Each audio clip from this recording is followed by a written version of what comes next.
This is a showcase of local filmmakers.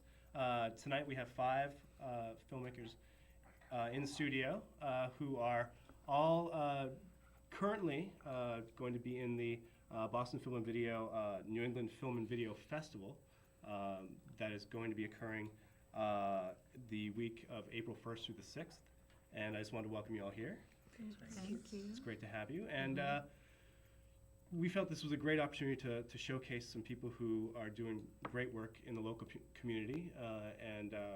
You know, this is a wonderful forum for you all to sort of get to see people that will be in the festival with you and to discuss your work and their work and kind of get an understanding of what it means to be a filmmaker in the Boston community. You know, I want to start off by introducing you all, and if we can just start here on my left. My name's Tom Kern, and I have a film called Adrift, which is a 60-minute documentary that will be showing Tuesday night, the 2nd of April, at the Brattle Theater. My name is Robin Moore, and my film is called Buoy. It's experimental, and it's 13 minutes long. It'll be shown at the Coolidge Corner Theater, April 1st. Can't make I'm it. gonna miss it. My name is Lucia Small, and my film is going to be showing at the MFA on Friday night, April 5th at 8 o'clock. And my film is called My Father the Genius, and it's the story of my visionary architect dad and my exploration into his work, his life, and our relationship. My name's Shandor Garrison, and I made a 8-minute short starring my little sister, and it's called No One's a Mystery. It's being screened at Coolidge Corner Theater on April 3rd, Wednesday at 7:30. My name is Wenjie Qing. My film, To the Land of Bliss, will be screened at MFA on April 6th, which is, I think, Friday, at, can't remember, 7 or 8 o'clock. It's a 47-minute documentary about Buddhism in China today. Excellent. And my name's Craig Bouchard. I don't think I introduced myself. I just came in on the fly there. But I just wanted to just kind of say that I've seen all of your work, and I really enjoyed it, and watched it this weekend. So it was a good opportunity to sort of sit back, relax, and see what we had in store for Tuesday night. And the first piece that we wanted to sort of talk about tonight is Robin's, called Buoy. And, you know, it is a short piece. It's kind of experimental in nature. Would you mind just giving a little bit of a background on what we're going to be seeing in terms of this clip? Sure. The entire piece is made up of sort of sections. The film is, generally speaking, is about my mom and my dad and their relationship, but also my relationship to them, in the sense of me and my observations of them and the information that is sort of laden in their beingness, in their bodies, how they move, how they speak, how they tell stories, how they communicate. And I take my observations and sort of make a film of them. That's where the experimental part comes in, because there's all these sort of sections that are edited together, and then hopefully a larger meaning results from all of these sections being juxtaposed. The clip we're about to see is of my mom in the ocean floating, and on top of that is audio of her telling me the story of her childhood. And I guess that'll be it. All right, excellent. Well, why don't we go to that clip, and this is Robin Moore's Buoy.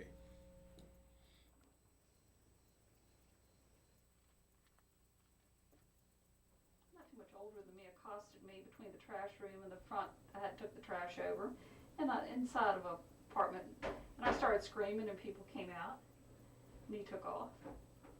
What did he do to you? He just roped and. I'm sorry, I didn't know that That about doesn't you. bother me. It doesn't bother you? It was a survive. You know, it's like. I mean, he didn't hurt me or anything. I mean, I was cautious anyway, but it didn't scar me. It's like it just makes you wise, with, you know, about people. Right.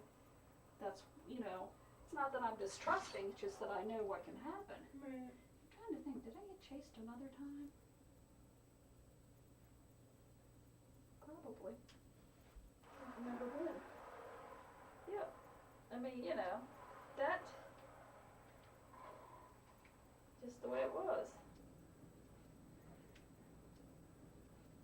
I was going to the store for her when I was 7, 8. You were going to the store for her when you were that young? Milk and bread. Explains a lot about you, Mom. Oh, you don't know the half of it. Mom would send me to the store sometimes, and and this was a store that wasn't close, Mm-hmm. and I'd have so many bags I couldn't even carry them. When you were that I young? got them home, tell you the truth. When you were that young? By then I was junior high probably, but I still had to do it. I had to take Dad's shirts up to the cleaners, to the other shopping center, Mm-hmm. pick them up. Oh yeah, another time I got chased. Halloween, remember? Black dude chased me for my candy. He chased me, and I had these high heels on. I was dressed up. Yeah, but they were big for me. I mean, hauling ass down this hill and over through these apartments and cutting through there with my candy. He's hot on my heels, and I'm running. He ain't getting my candy. Yeah, I had a lot. I had to do the laundry, the apartment building, the washer and dryer was downstairs in the basement. Do the washing, take the trash down in the incinerator. A lot to do. Dishes, change your diapers. A lot of responsibility. And I guess that's why I'm so tired now. You know, and it's just like now it's like, you know, I have nurtured all my life, not knowing that I needed to be nurtured. Mm-hmm. Because I always had that extra, whatever it took, you know, to give. All right, that was Robin Moore's Buoy.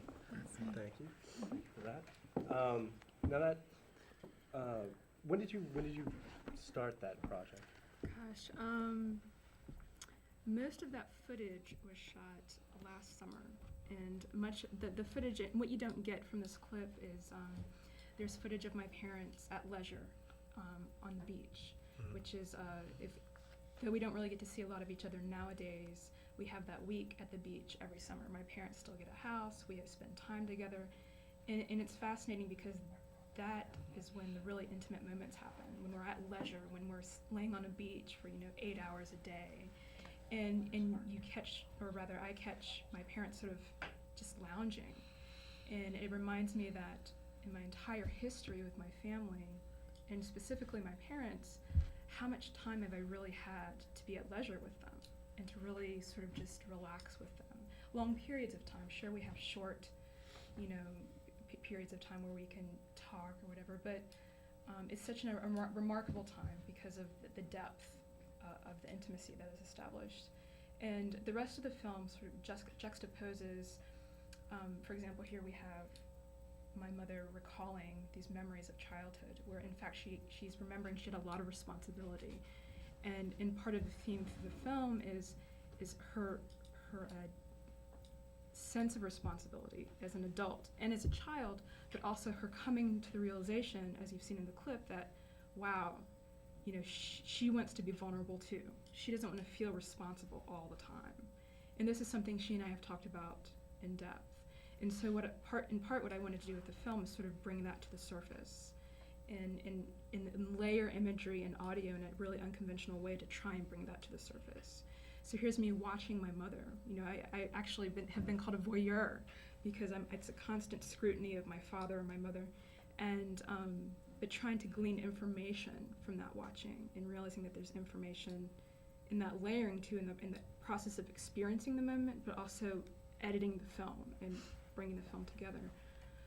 The other aspects of the film include scenes of my father working on cars. Okay. And what transpires between me and him is sort of me listening to him work on cars. There's not much conversation. But that's that's my memory of my dad now and previously, of just teaching me to do things, or me watching him. And that's a different type of communication. It's not let me tell you a story about my childhood. Mm-hmm. It's a different way of establishing those intimate connections between family members.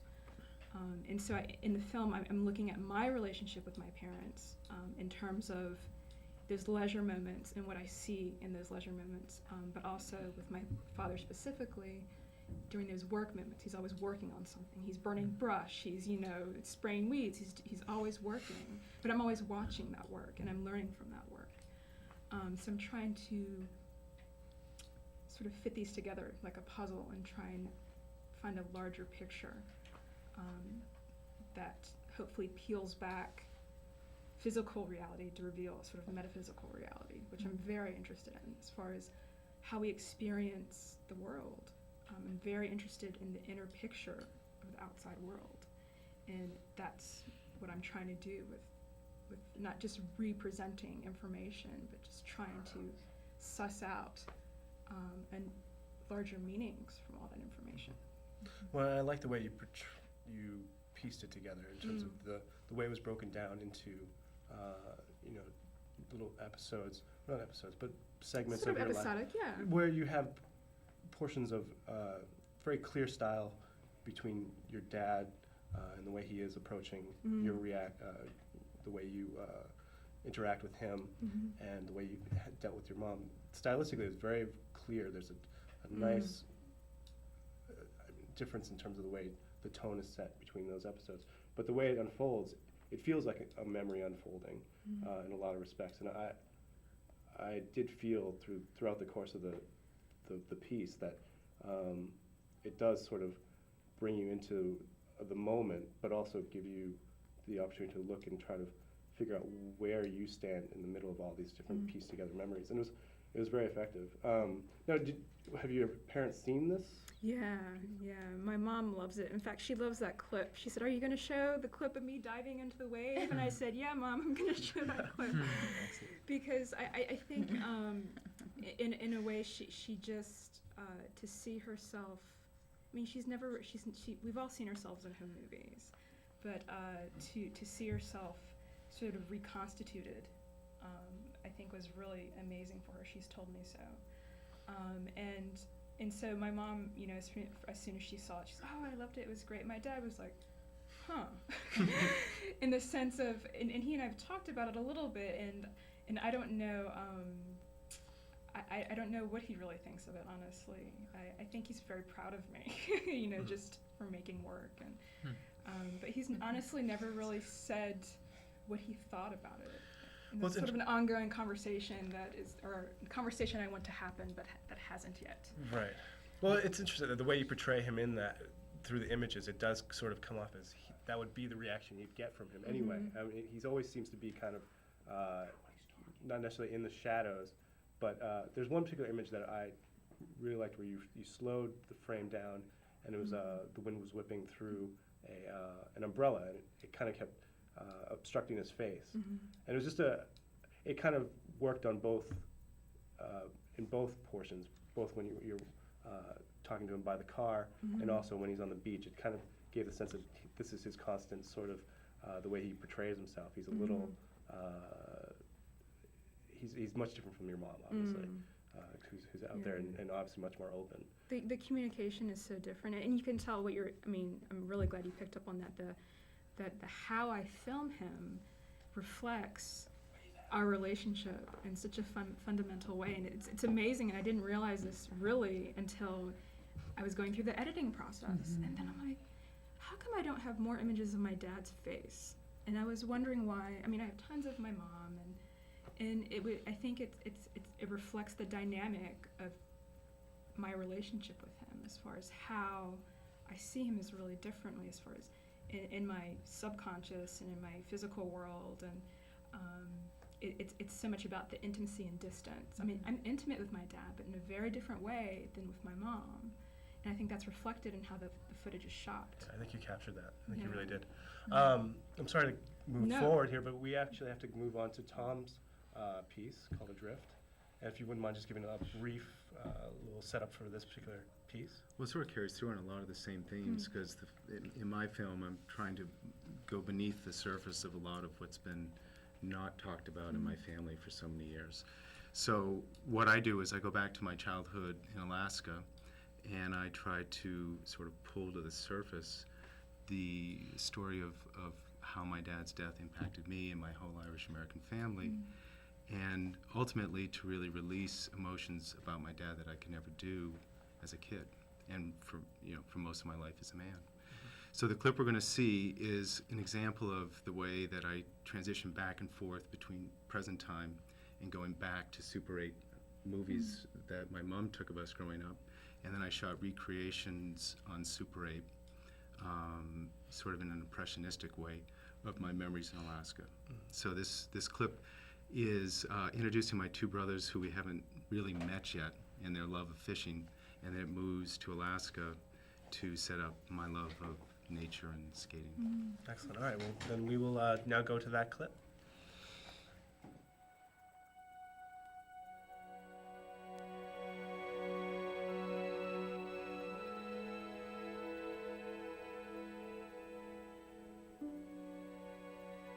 Tell me your memory of catching your very first striper.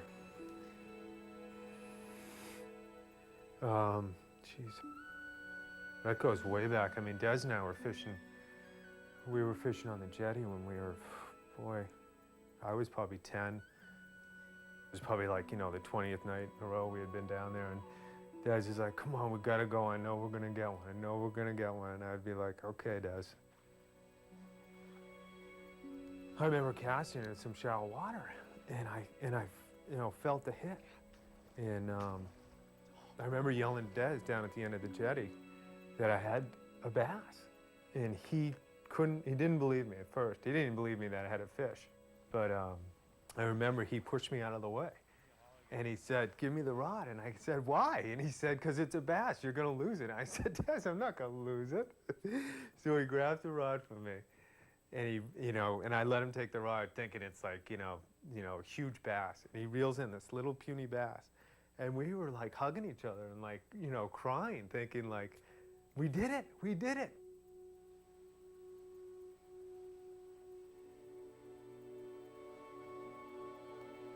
I mean, to me, it was like I got like a $20,000 bar of gold. I think that's the most excited I've ever been. I remember.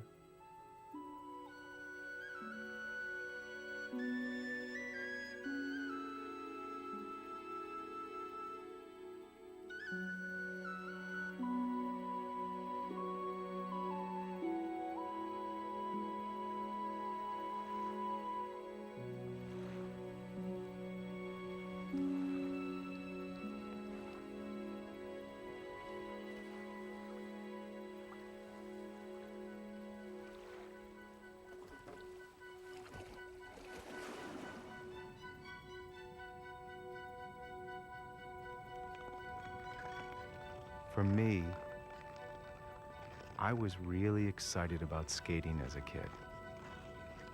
And just hearing the wind through my helmet.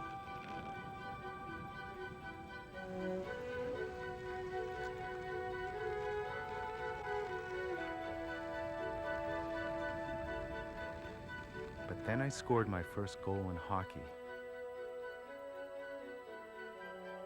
I can still see it. Everyone was piled up in front of the net. I swiped at the puck, and somehow it went in. I had never seen Dad so excited. I was in the paper the next day, and we cut out the article together. I don't remember hearing the wind after that. Just working on my slap shot.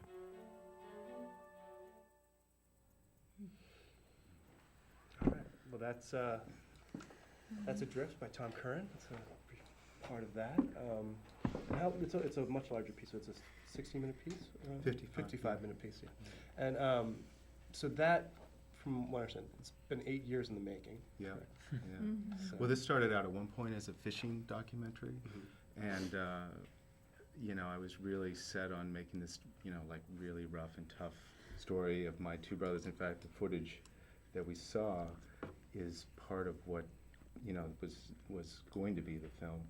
And then as I sort of stuck with the project over the years, you know, the story that I really had to tell was the story that is Adrift. And I just sort of put the idea of this film about a fishing boat and my brothers to the side, and really, you know, dove into, you know, all these issues that surrounded my dad and my relationship to him. He died when I was 12, that like I had to get to. And I thought it was interesting how you were talking about your dad and how that relationship is often one where you're with him while he's working. I spent a lot of time in my film in the Cougar. That's where I hung out with my dad, in the Cougar, you know. And so I think there's a lot of similarities, and I know with Lucia's film too, of just trying to get to that sort of understanding of that relationship with a father, and the feelings that exist there, because as a boy I just was never really taught or encouraged to express them, you know. And I know my dad didn't, unless he had a couple beers. Well, it was very impressive how you were able to both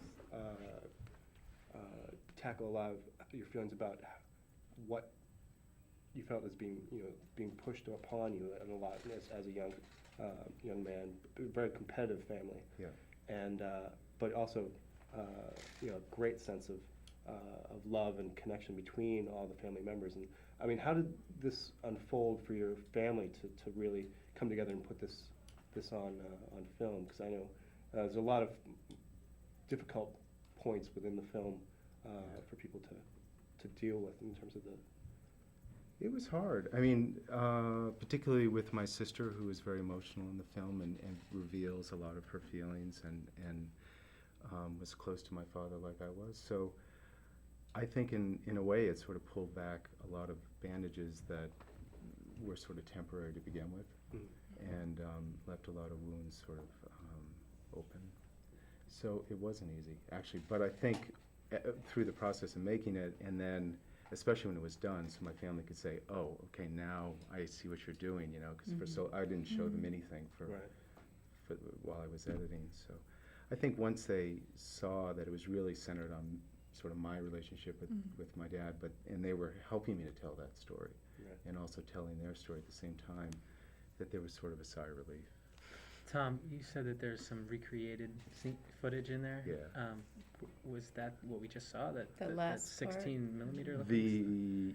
All the hockey, like that cut to the sky, the hockey's. That's well done. Oh, Yeah. thanks. Yeah. Thanks.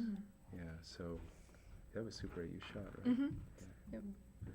Yeah, it just has that timeless quality, you know, and I really wanted to set the film up in sort of a dreamlike state, so that the only reality is moving through time, and it's not really anchored in any kind of linear event happening, rather sort of in a very dreamlike way, going back through time, and then, you know, to really sort of pull back the layers of what I needed to find out about my feelings. Right. Well, and the recreations that he did put on film were, I mean, really seamless in terms of the way they did portray, especially the ride in the Cougar. He kept coming back to footage of Alaska and footage of.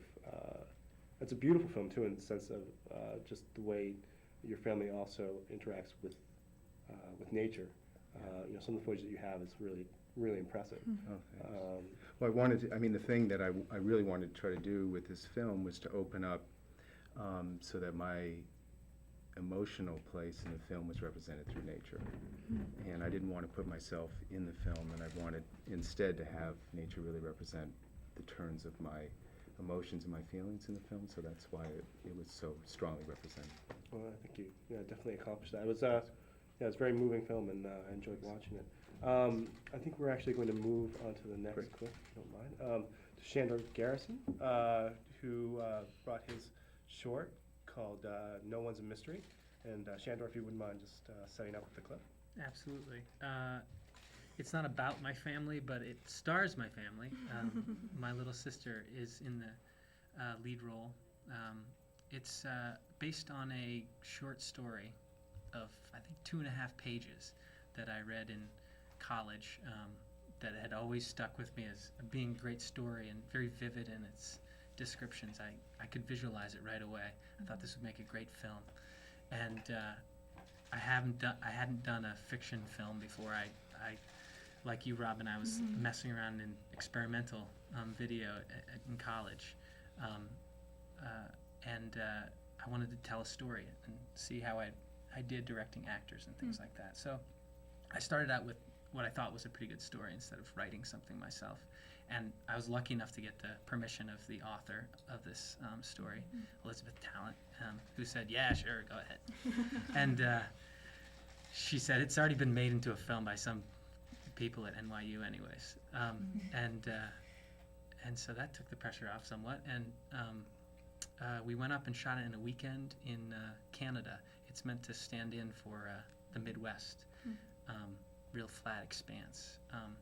So the clip you're about to see, this is only 8 minutes, so 3 minutes is like half the movie. And I don't think I have to set it up too much because it's the beginning of the movie. Well, I won't say anything more. We'll talk about it afterwards. All right, let's go to that clip. I won't write that. 2 years, you right? What was the name of that guy with the curly hair? Filthy, dirty pickup truck and all that time on his hands. I won't write that.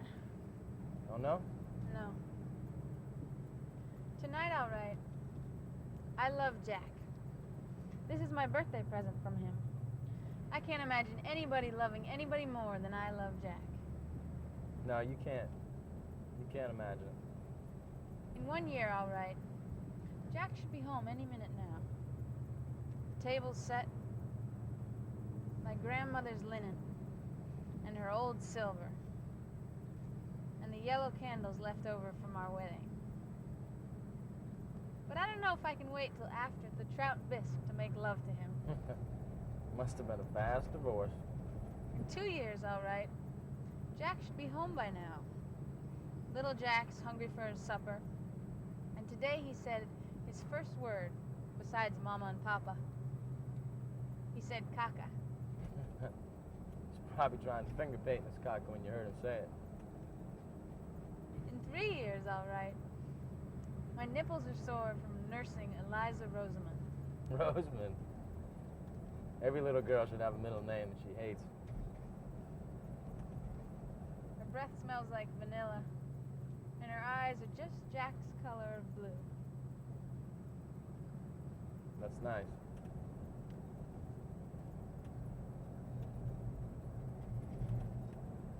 So which one do you like?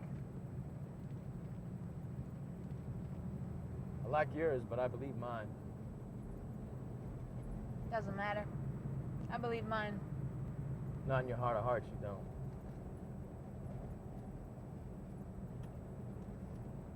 You're wrong. I'm not wrong.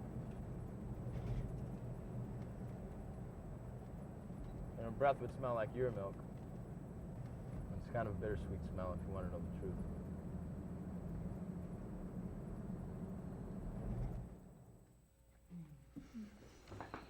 All right, excellent. So maybe I should have set that up actually, because she played the other half of the film that I wasn't expecting her to. So basically, all I can say to explain that clip is that this is a young girl who's just turned 18.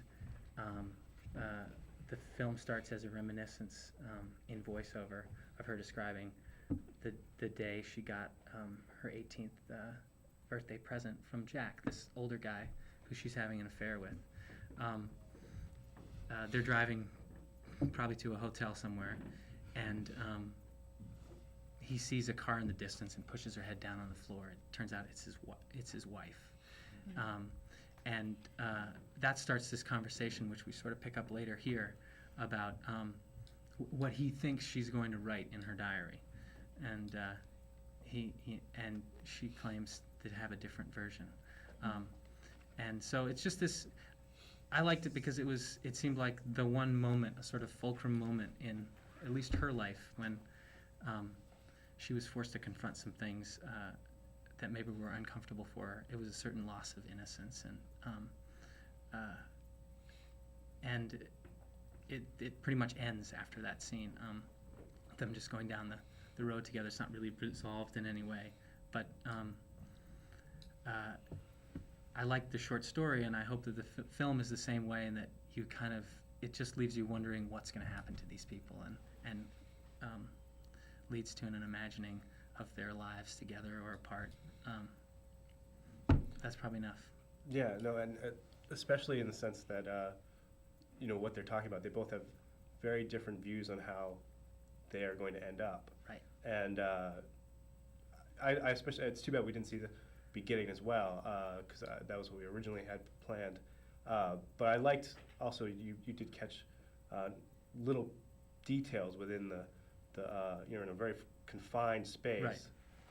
And you were able to pick out little things within that space that brought out details about the characters, which was good, like the pop tops on the bottom of the floor, and various things within, which could have been a very difficult place to get a lot out of. So it was a week-long shoot, did you? On a weekend. A weekend? Two Sorry. days. 2 days. Yeah. Oh, wow. Yeah. Well, it was only 8 minutes. 8 minutes, so true. About a 6-page script. It wasn't that ambitious, I think. But sorry, I interrupted you. Oh, no. So, and did you have? How was it directing family? Like, I mean, obviously. Good question. Good question. You guys probably have similar answers. Very difficult.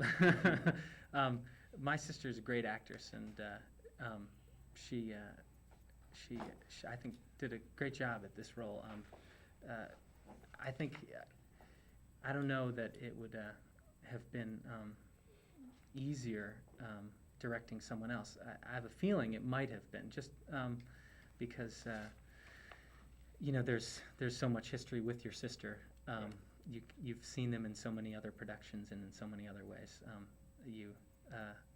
I think have incredibly high expectations of your family that are perhaps unfair, and I don't think I told her right afterwards how proud I was of her or what a great job because I was kept waiting for that little something, little sister Mayana essence to emerge, and it did, and I've seen it since then, but so I think I could have been a kinder director. Well, I think you did a good job in terms of. I mean, she's being honored for her performance, isn't she? Yeah. Well, it got best performance, so I think it's not specifically her. Both the actors. Both the actors. Yeah. Excellent. Yeah. Excellent. Yeah. No, but this shouldn't go to her head now, though. The little sister. She wants her own trailer, I imagine. Yeah. Right. Exactly. She's actually she's trying to get more work in Boston and getting her portfolio out there, which is really great. Excellent. Now, are you looking to do more shorts? Yeah, actually, I'm starting another project, a longer short, about half an hour. This time based on something I wrote, so we'll see how good that is. But it's an original story of a young boy with HIV at a reformatory school in Vermont, and his relationship with a mentor in the local area. And I thought I was going to shoot it this winter, but I didn't. So probably next winter. Excellent. Now, are you new to the Cambridge area? Yes. Actually, I moved from Northampton just this fall, mostly so that I could be a part of a larger film community. I was living up in Vermont and later in Northampton, and started a loose group of digital filmmakers. We call ourselves the ZWAC Collaborative, and we just we agreed to help each other out on our projects and pool whatever resources we had. We made this film, with very little money, and everybody contributing their time. And I hope to find a similar energy like that here in Boston. Right. Well, Yeah. you could tell it had a very organic feel. The music, I imagine, were friends of yours that put that together as well? Oh yeah, we got Soundtrack. free music. That was key. Yeah. These guys, the Frog Holler, they're called. A great band from Pennsylvania. Yeah, it was great. It had a nice feel to it. Thanks a lot, Craig. Excellent. We're gonna now move on to Wenjit. Oh, I'm sorry, Lucia. I'm That's sorry. all right. I'm sorry, Lucia. I'm just bumping right over you. Moving on to Lucia Small, her film My Father the Genius. Lucia, if you want to just introduce the clip that you brought tonight. Okay. Well, first I'd like to say that Craig Bouchard was an production assistant initially on my project, and then Oh wow. is the associate producer. So Oh, he's been wow. kind of quiet over there. But labor of love, long-term project.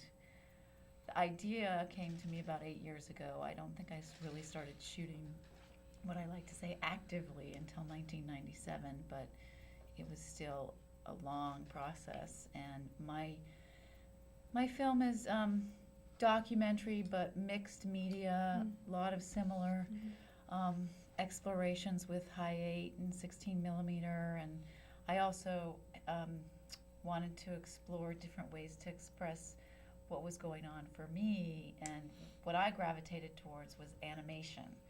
And the story is about my dad, who's a visionary architect, and he sort of had a heyday in the 70s, so I looked at a lot of architecture during that time and some of the visionary architecture and Archigram, some of the people that were doing some innovative pop art cutout stuff was what I wanted to model my animation after.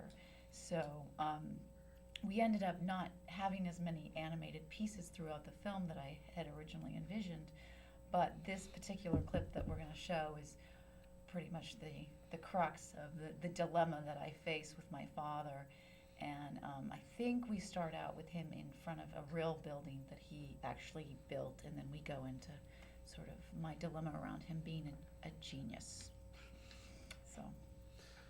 All right, well, let's go to that clip then of My Father the Genius.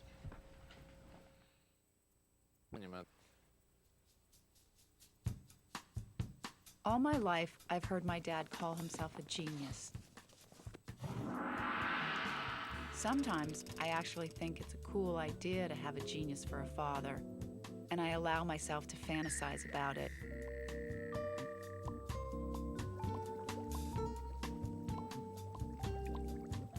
Other times, I have major doubts, and I think he's just suffering from a huge ego. But I'm way too subjective about this topic, and I've gotten to the point where I think it's better to let others sort it out.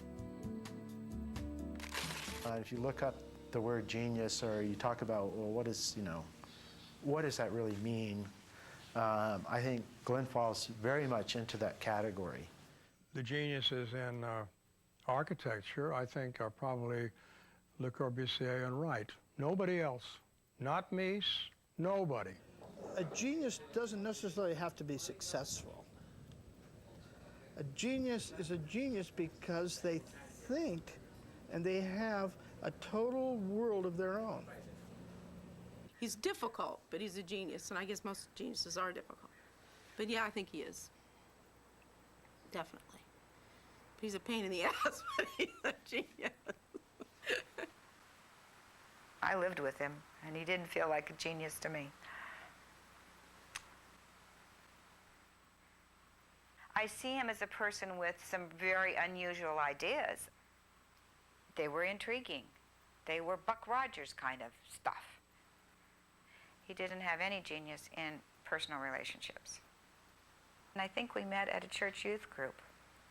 I thought he was attractive and funny, and he had some unusual ideas about dates than would be the norm. You know, he was kind of creative, and we did things that I don't guess I did with other people.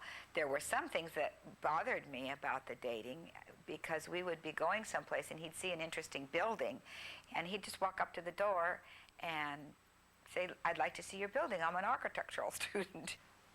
One of the things that attracted me to him was his sense of purpose and his sense of knowing what he wanted to do in life. He knew he wanted to be an architect. He knew, where he was going, it seemed, at the time.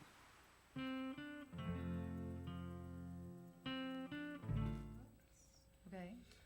Well, Well, actually, we didn't start it at the real building, but that's okay. So, there it is. That's just, it's so hard to watch your work. That's all right. So, I love the animation, the Monty Python. yeah, and I want to say that the person who did that animation, Ann Moyer, did an incredible job. She's an artist, and we worked long and hard, and I made her go back and tweak, and she was ready to kill me, but it was so hard to take something serious, put on the layers of comedy, and still have it interweave in a very sort of serious film, because even though I thought it was really important to show the comedy of the subject, I also didn't want to take people out of that. I'm a pretty serious person, and so it was kind of an interesting exploration to strike that balance and really make it work within the context But you have of the good film. instincts. I mean, that I have a lot more sympathy when I can laugh along with something, when you provide moments for me to take a breath. Yeah, it was. I mean, that also is my editor. She's very funny. She found a lot of quirky parts of my family, who is very quirky, and as all of our families are. My dad is a pretty quirky, funny character, and I think he's a real ham. So it was pretty easy to sort of bring out a lot of the comedy that way. He wasn't featured in that clip. No, and that's too bad. I wish we had seen him, but he's featured throughout the rest of the film that you can come and see. You'll get your doses of him. Has he been appearing at screenings too? He has, and we're trying to bring him to April 5th, but we're, it's flying him out here. I mean, part of the story is he willed me the task of writing his biography. That was how I started the project, and that's in the film. That story is told within the film. But because he was sort of not washed up, but not really working and barely finding work and strung out and sort of just flat broke. And so that's part of the story of the film as well. And so that life continues. So flying him to the various locations in the country is a little tough. Meanwhile, I'm sort of dealing with my own stuff that way. So maybe we can find a frequent flyer mile or something. But it's great when he comes and is with the film, because he's a larger than life character, and he's much larger in person than he appears to be in the film. And when you watch him walk up to the stage, people sort of go, he's 6'5", and so he's been very gracious, and does, a lot of people ask, does he like the film? And I mean, it's complicated. His whole life is revealed. I mean, I'm sure you have revealed your family in intimate ways that I didn't really imagine revealing him, but then it made sense to do it that way. And he's proud of the film. We're going to show it in LA in a couple of weeks, and he's inviting a lot of the architectural community to that screening. And I'm kind of nervous about it.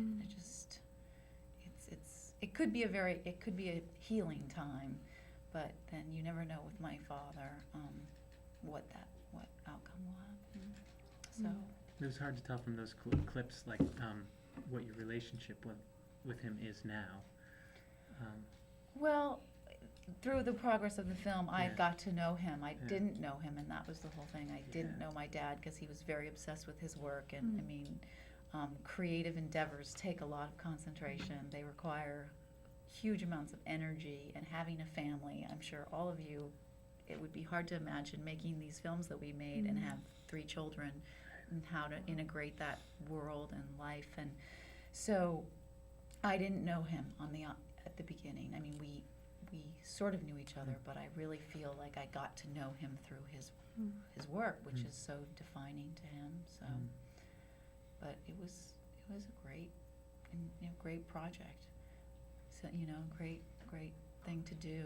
I feel very blessed that he was alive, so that I could do that, and I'm sure that it would have been a whole different journey if I hadn't had the privilege to ask him all the questions that I was able to ask him.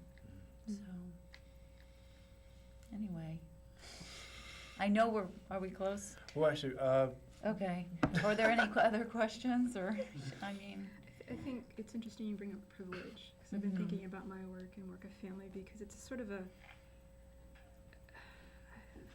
interesting place to be revealing or communicating an individual who trusts you a certain amount. At least within my family, my family trusts me, and that's why I'm able to get what I get on film.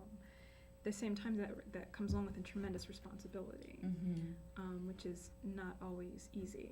As far as what do I put on film? What do I let many people see? What do I not let many people see? And I'm sure you had many conversations with yourself about that. Right, and my editor. I mean, we talked about it endlessly. I mean, there were some very, I think more damaging scenes that we ended up not putting in, just for my family's protection, for my protection too. I think you get to a point where enough, just glimpses of that intimacy or that darkness or the troubles or is enough. But it's really hard to know, because you're sort of, it intimately, and each time you sort of look at it in a different way, and that whole process was pretty challenging. And even today, though, when I look at it, I think, it appears differently every time. So it's kind of a. The other thing too, though, I found is the deeper you go, the more intimate you are, the more you realize that in fact we're all pretty much the same. And in fact, you're not really revealing that much when you really put it out there, because people kind of go, "Oh, my family's not exactly like that, but we have that same sort of thing going on." So it's difficult, but in the end, it's not in a way. Well, I think you touch on a really important point, because I think something that people keep on telling me about my film, and I think your producer was saying that as well, is they're responding to the honesty of it, that to really reveal yourself and really be open about the confusions and the anger and the mistrust, and then the love and the wanting to be loved, and all that stuff, which is all our themes in our lives. I think so many of the films that we watch sort of dance around that, and it's nice when you're dealing with real subjects and we're really able to take that honest step and sort of put yourself out there. So definitely. Thank you. And Wenji, we will going to watch a clip from your film, To the Land of Bliss. And would you mind just giving us a little brief intro to what we're going to see? Sure. I wonder if all of you here had experience of feeling that as if a story found its way to you and begging you to tell to the wider group of audience. And this is the case with my film, To the Land of Bliss. About 4 years ago, I went back to my home region in southeast China, Sichuan province, to do research on the revival of Buddhism. I went there as a scholar of religion, as an anthropologist, also as a filmmaker, wanting to make a film about Buddhist monastic life. And while I was on the mountain, sacred mountain called Emei Shan in Sichuan province, I encountered the death of an old monk. And the death happened in a very interesting fashion, that people really took it as a very significant event. And they were so excited about the death of this particular monk whom they loved very dearly. And they invited me to film. So all of a sudden, I moved from the outsider into the insider, and I had access to all these rituals and all these events. And it was a paradise for me. As a filmmaker, you had access to this most intimate ritual. And so in a way, I spent about 10 days or 2 weeks with this community, filming the series of events that happened around the death of this old monk. And that was a very powerful experience, an experience that transformed me deeply. And so this film is a representation of all the events that happened. And it's a film about a very frightening subject. It's about death. And it's a film not just about how these group of Buddhists, Chinese Buddhists, cope with death. It's about how they celebrate death and embrace death. They make death their friend, death as a way to make their life more meaningful. So I'm going to show you tonight the clip, which actually happens after the cremation of this old monk, this master. And I was truly fascinated by the way these people treated the master whom they loved, respected so deeply, and whom they've watched, they bowed to and they prayed for. And then now the old monk is in the form of ashes, and now we're going to see how they treated their beloved teacher.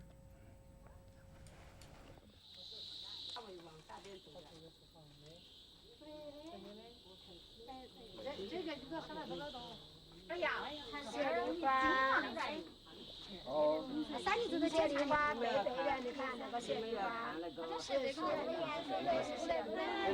里面的菜，没有看，也看，是呀，你那边是不是？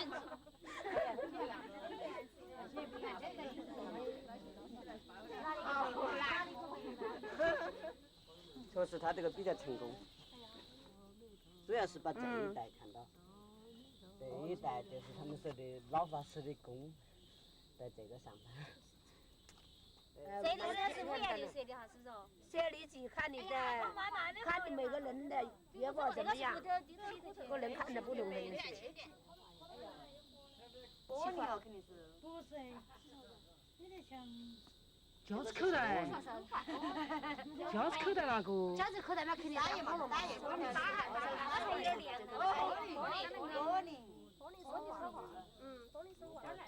不是玻璃，那是玻璃，不是玻璃，你都哪里来？哪来玻璃？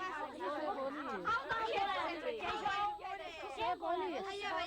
我看释迦牟尼佛那个舍利子就是像这样子的颜色，绿色。谁你讲的那个？不是玻璃，是玻璃。脚烧起要起那个那个吼，脚烧起。不是脚，是这种那个的，不是脚，烧起要起来。他听那个响都清楚的，不是那个。 他一边站一边哭，可能是下去过看的。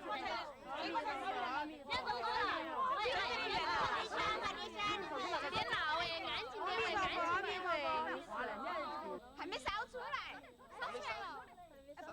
这个就挨着头。你还没捏下来？不捏下来，就捏下来，不捏下来。这个是石头的嘛？哦，哎，不捏下来对，捏下来。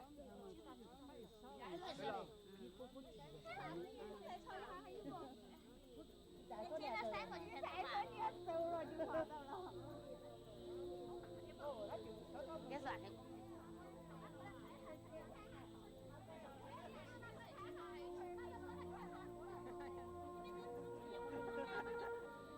我说我们出家这么多年了，从来没认识过。我是我亲戚。这里是城西。哦。要吃健，要休息。是不是好吃啊？一般人吃没得，都不是普通的，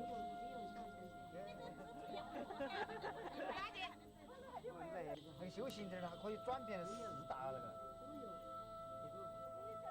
哎有，讲的有。我看一下，不让吃，我看一下来。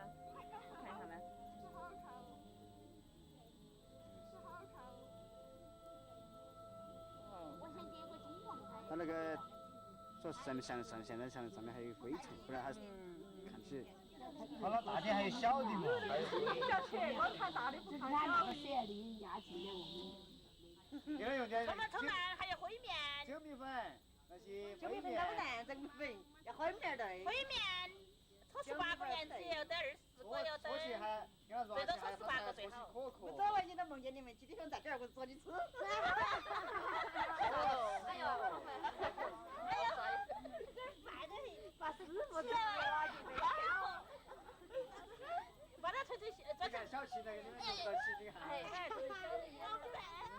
到时候做成小坨坨给在山上给山上的众生结缘，他在峨眉山住了几十年。落山大不了的就傻，跟水族众生结缘。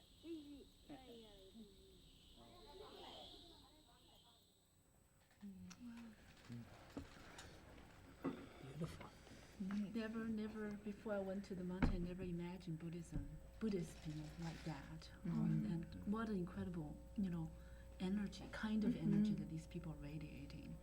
And it's just touching death and feeling death, smelling it. And they're joking about eating it and talking about relationship, talking about connectedness, talking about forming one body with all things in the world. And these people really embody that. And on the other hand, they're dead serious about where this master is going. They all believe that he's gone to the land of bliss, which is a Buddhist paradise, actually physically existing in the universe.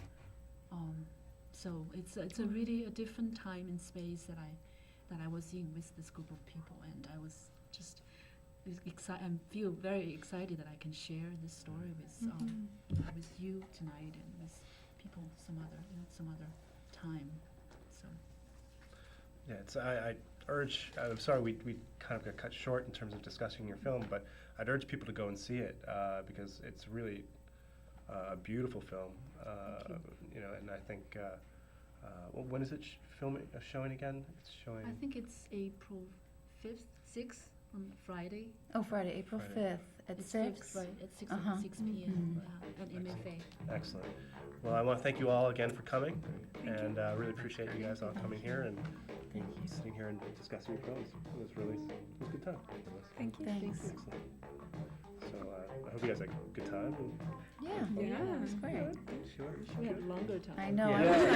I know. I'm I sorry really about that. feel bad. I mean, No, not about me, but about each other's work. I would have swallowed half my words if I knew we were going to run out of time. I would have. Me too. Oh my gosh, So, such a contrast to the way we react to death. Just purge it from our heads.